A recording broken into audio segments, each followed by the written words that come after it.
What happened to those people. The river was actually quite calm and very large. I was amazed at how wide the river actually was and how long it took us to actually get out to sea.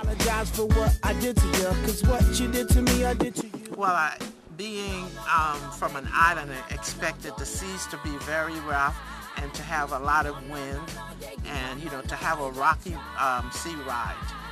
I thought we was going to run into the storm because they were saying that the storm was all along the Gulf of Mexico and the seas were going to be a lot rougher than what they were. Once we hit the Gulf, things kind of turned. I mean, the boat started swaying. There were reports of 25 to 30 foot swells, which meant, there were some pretty nice sized waves that were crashing into the side of the boat.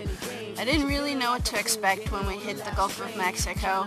The seas were incredibly rough. I couldn't believe the size of the waves. I'd always heard that the Gulf of Mexico was a very calm sea, and to experience these waves that were just 20 feet high, and we're out there and it's just tossing this huge ship around like it's nothing. The seas were really rough. I mean, if you stood out on your balcony, you can feel the spray from the waves hitting the side of the ship, and you can see how big the waves were. But because we were on board the ship, you didn't feel the rocking. That, at least I didn't. But other people said that they felt that it was the motion of the ship was really bad. It was kind of rougher than our usual vacation.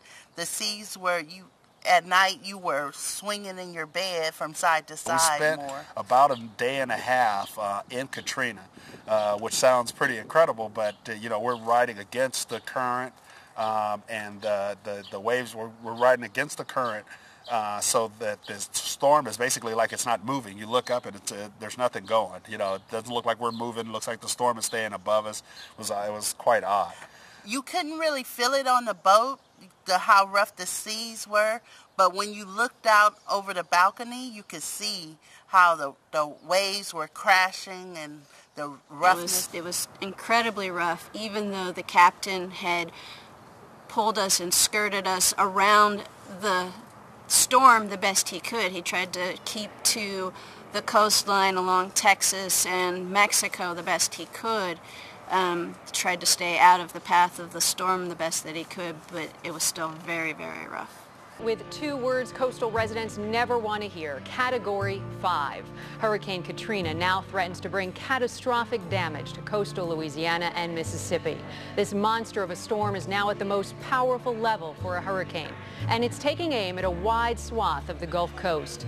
And that includes New Orleans, a city 6 feet below sea level. Well, the mood on the ship was there were a lot of people from New Orleans that had parked their cars at the dock, and they heard that everything was underwater, and they were wondering how to get in contact with family members. It was kind of calm, quiet, people talking about it, about their family back in New Orleans.